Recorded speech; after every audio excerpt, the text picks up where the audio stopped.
This is lab 22 on the cat specimen. So similar to the dog, you're going to do the same steps. You're going to take the head off of your cadaver, about the 4th cervical vertebrae. Make sure you take your larynx and your thyroid glands with the head. Keep them with the head. And then you're going to skin the whole head and leave a margin around the eyes. So leave a margin of skin around the eyes, around the nose, a little bit around the lips, and then you can leave the pinna, but just take the base of the ear off. So taking the skin off of the whole head, then an instructor will split your head for you. You won't be doing that. So you can give that to an instructor. But before you do that, if you want to check out the philtrum on the nose, so this kitty was pretty much split right down the midline here. So the philtrum has kind of been cut here. But this would be the philtrum between the lips here. All right, and then we're going to start on the left side here for the muscles. So this flap of muscle we've seen before, that's the platysma. That's that cutaneous muscle that we saw in the neck, and here it's extending onto the face. And so that orbicularis oris muscle is tying into the platysma. It's the superficial fibers that go around the lips here, and then the platysma is the straight fibers going into that. This one's really hard to see any difference at all, but it is kind of going around the lips here, and then platysma tying into that. So orbicularis oris. Then we just reflect that rostrally, and you can stick a finger in his cheek here and see the buccinator muscle.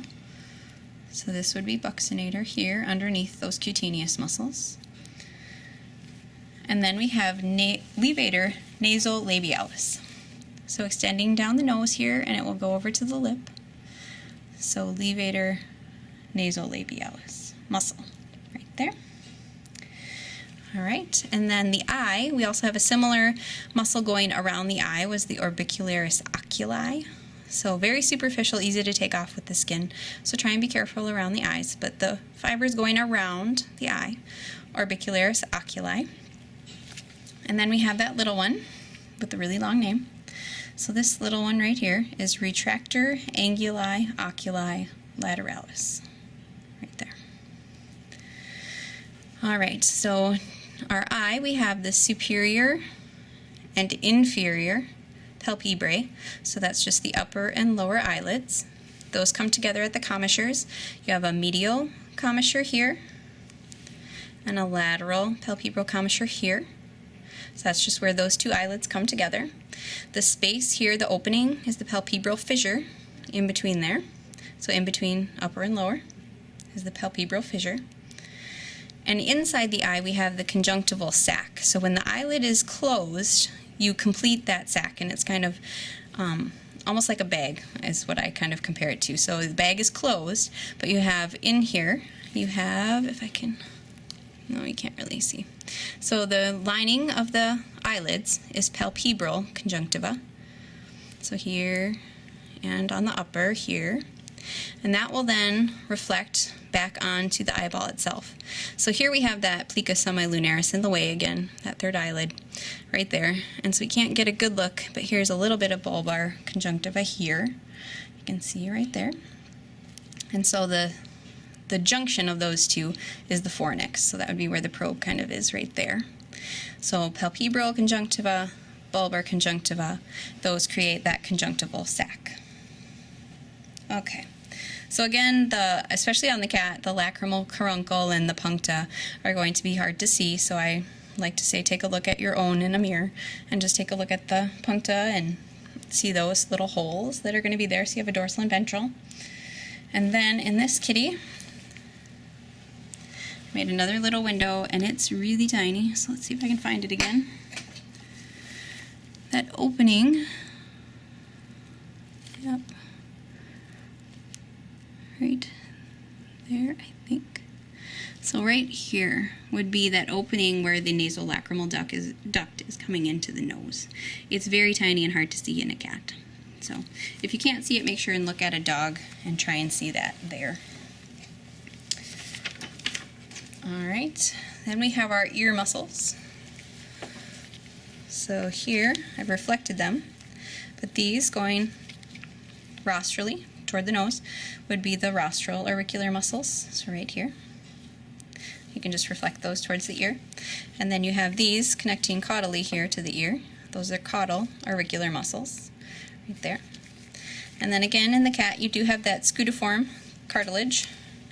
So it's just this kind of yellowish little cartilage interposed here in the muscles.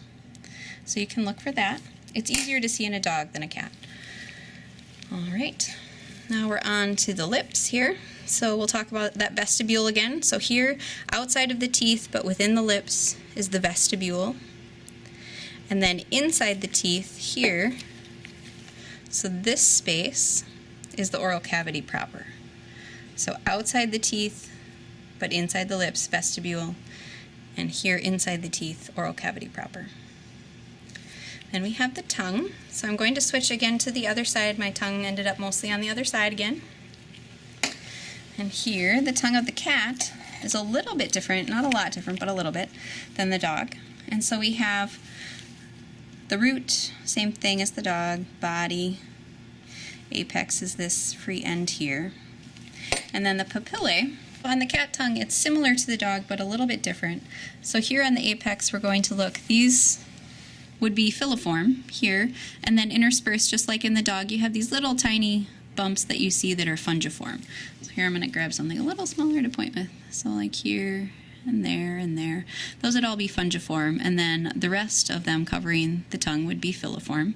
And here in the cat, you have those filiform that are pointing caudally and are keratinized, and that gives the cat its characteristic rough tongue there. So those are different than the dog. And as we move caudally here, we can see those really nice foliate I was talking about when we did the dog. The dog didn't really have any, but the cat has really nice foliate ones here along the root. So foliate. And then we have some conical here. So conical papillae. And then the valate are really difficult to see in this cat, but there's maybe one right here, a little round one with a moat. Right there would be a valate. So if you're having trouble seeing these in a cat, make sure and look at a dog to see the valate and some of the others that might be a little easier to see in a dog. All right, now we'll move on. So we'll pick up the tongue here, and this part extending down to the floor of the mouth is the frenulum. And then you have your sublingual caruncle, so right here. And then extending caudally from your sublingual caruncle is the sublingual fold. So that's going to be this fold of mucosa here. Right there. And then I think I opened the one on this side to see, the ducts here. So if you just incise the mucosa, so here the tongue is here and I've pulled it out. And here would have been your caruncle up here. Sublingual caruncle, and I've opened that sublingual fold, and here you can see the ducts, and here I've pried them apart, which is really hard to do in the cat actually, but you have mandibular, salivary duct here, and then you'll have the major sublingual salivary duct here, and those are going right to that sublingual caruncle there. All right, and then I did find a lisa in the cat, so we'll go back to the side that had the tongue mostly on it, and you just go ventral midline here and open that up. There we go. So right here is the lisa. So it's a lot smaller than in the dog and usually pretty hard to find in a cat. So if you can't find it, don't feel too discouraged. But lisa is going to be right there. One other thing I want to point out before we leave this area is this buccal salivary gland is unique to the cat. So the dog doesn't have this. So it's just caudal medial to that molar in the lower jaw there. So right here, buccal salivary gland in the cat. All right, we'll go back to our left side. And here we're looking for those salivary glands again. And here, so you have your veins coming down. They're not as good as in the dog, but here you would have a lingual vein. It just kind of got cut off, so I can't trace it right to the tongue. But lingual vein would be there. Here you have your mandibular salivary gland. And then you have to kind of pull that out and dig for this little triangular shaped sublingual salivary gland here. So mandibular is nice and oval right on the lateral side here, and then dig for that sublingual down deeper. Okay, Then we have the parotid salivary gland right here. So it's the V shape that goes around the base of the ear. So parotid. Then we have parotid duct going across the cheek, so across the masseter muscle from the gland. So the gland is here and the parotid duct goes right across here. So this is parotid duct. And then we have the palate. So we're going to go back inside. So again, we're going to go into my other side. So palate, hard palate is here. Soft palate would be extending caudally back here. And the incisive papilla is the little nodule right here. So incisive papilla right behind the incisors, right there. Then we'll do the pharynx here. So we have our nasopharynx. We have our oropharynx. And then we have laryngopharynx. And then in the nasopharynx, we find the opening to that auditory tube, which is right here, this little slit. So that's the opening into the auditory tube. And then you have your palatopharyngeal arch. That one's palatopharyngeal arch. And then we have oropharynx here. And we have the palatoglossal arch. So going from the palate to the tongue, if you kind of pull the tongue out, it helps to see where that's attaching. So palatoglossal arch right there. And then we have so you have that little semilunar, this might be a little hard to see, semilunar fold here that I'm lifting up, and in there you can see this little tiny palatine tonsil. So right there, palatine tonsil, semilunar fold going over top of it. Okay, then in our laryngopharynx, so we move caudally here, I've opened up the esophagus with an incision here, so you can see the pharyngoesophageal limen, just this border in between the transition to the esophagus.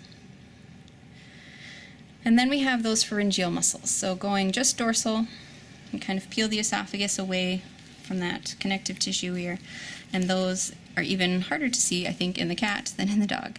So here we would have those pharyngeal muscles, and I kind of had to make my own borders so you could see something here. So this one right here would be cricopharyngeus muscle. This one would be thyropharyngeus muscle. And then up here, this little strip would be the hyopharyngeus muscle. And that should be it for Lab 22.